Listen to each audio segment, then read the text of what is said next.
పితా పుత్ర పవిత్రాత్మ నామమున ఆమెన్. జ్ఞానవాణి ఆత్మీయ వాక్యమును ఆలకించుచున్న ప్రతి ఒక్కరికి శుభోదయం. ఈరోజు మనం కీర్తన 34 నుండి 36 వరకు ధ్యానించుకుందాం. కీర్తన 34 మనిషి జీవితానికి స్తోత్ర శక్తి ఎంత అవసరమో తెలియపరుస్తుంది. జీవితంలో మనిషి ఎన్నో కష్టాలను, సమస్యలను, బాధలను ఎదుర్కొంటారు. కానీ దావీదు చూపిన మార్గం స్తుతి యొక్క మార్గం.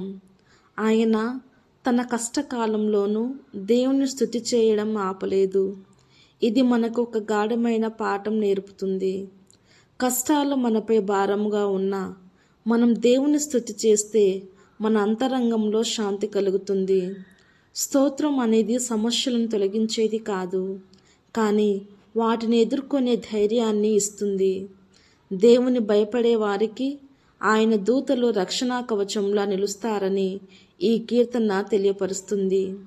అంటే మనం దేవుణ్ణి భయపడుతూ ఆయన చిత్తానుసారం నడిస్తే జీవితంలోని ప్రమాదాలు మనకు హాని చేయవు. ఈ కీర్తనలో ఒక గొప్ప వాగ్దానం ఉంది. దేవుని వైపు చూసిన వారు ప్రకాశిస్తారు, వారి ముఖం ఎప్పుడూ సిగ్గుతో కప్పబడదు. ఇది జీవితంలో మనం గుర్తుంచుకోవలసిన గొప్ప సత్యం. చాలాసార్లు మనం మన సమస్యలను మన బలంతో పరిష్కరించుకోవాలని ప్రయత్నిస్తాం. కానీ దావీదు మనకు నేర్పుతున్నది వేరే. మనం స్తుతిలో ఉండి మన సమస్యలను దేవుని చేతుల్లో ఉంచితే ఆయన తప్పకుండా రక్షిస్తారు. ఈ కీర్తన మనకు తెలియపరుస్తున్నది ఏమిటంటే, ప్రతి శ్వాస ప్రతిరోజు ఒక స్తుతి గీతమై ఉండాలి. మనం స్తుతి హృదయంతో నిండినప్పుడు జీవితంలోని భారాలు తేలిక అవుతాయి. స్తోత్రం మనకు వెలుగునిస్తుంది, ఆశను నింపుతుంది, నిరాశను దూరం చేస్తుంది. కాబట్టి ఈ కీర్తన 34 మనకు స్తుతి జీవితం ద్వారా రక్షణ, ఆనందం, ఆశీర్వాదం లభిస్తాయని తెలియపరుస్తుంది. ఇక 35వ కీర్తన మనుష్య జీవితంలో అన్యాయం ఎంత వాస్తవమో తెలియపరుస్తుంది. దావీదు చేసిన అనుభవం మనందరికీ సుపరిచితమే. అతను నిర్దోషిగా ఉన్నప్పటికీ అనేక మంది అతనికి శత్రువులుగా మారారు.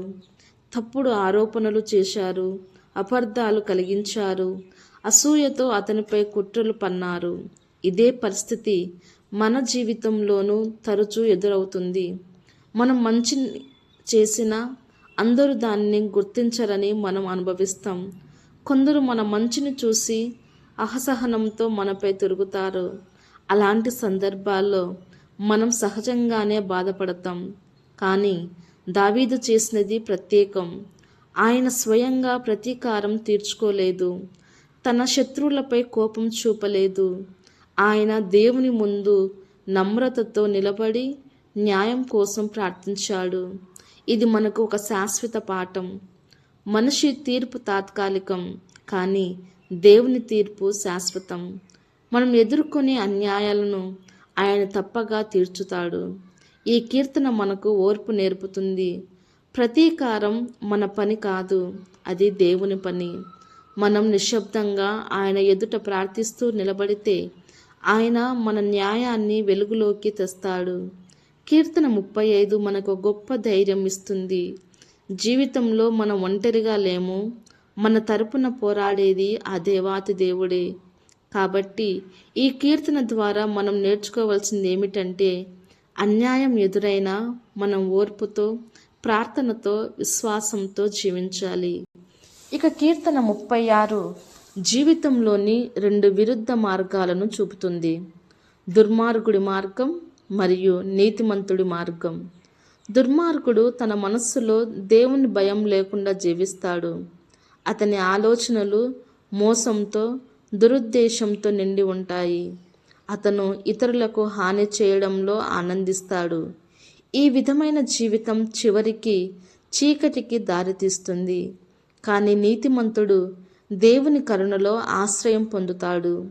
దావీదు ఈ కీర్తనలో దేవుని దయను సముద్రమంతా విస్తారంగా, ఆయన న్యాయాన్ని ఆకాశమంత ఎత్తుగా వర్ణించారు. ఇది మనకు ఒక గొప్ప సత్యం నేర్పుతుంది. మనకు జీవితంలో నిజమైన భద్రత, ఆనందం, ఆశీర్వాదం లభించేది దేవుని కరుణలోనే. మనిషి బలము, సంపద, జ్ఞానం ఎప్పుడూ శాశ్వత రక్షణ ఇవ్వలేవు. కానీ దేవుని దయ మాత్రం ఎప్పటికీ నిలుస్తుంది. ఈ కీర్తన 36 మనకు గుర్తు చేస్తున్నది ఏమిటంటే, మన మనసులో ఎలాంటి ఆలోచనలు పెంచుతున్నామో అదే మన భవిష్యత్తును తీర్చిదిద్దుతుంది. చెడు ఆలోచనలు మన జీవితాన్ని చీకటిలోకి లాకెత్తుతాయి. కానీ దయ, కరుణ, ప్రేమ నిండిన ఆలోచనలు మన జీవితాన్ని వెలుగులోకి తీసుకెళ్తాయి. ఈ కీర్తన మనలను ఆహ్వానిస్తుంది, దుర్మార్గపు మార్గాన్ని విడిచి దేవుని కరుణలో నిలిచి జీవించమని. ఇది ఒక ఆత్మీయ పాఠం మాత్రమే కాకుండా ప్రతిరోజు మన జీవనంలో అనుసరించవలసిన మార్గం. కాబట్టి కీర్తన 36 మనకు తెలియపరుస్తుంది, దయలో, ప్రేమలో, కరుణలో నడిచే జీవితం మాత్రమే నిజమైన జీవితం అని.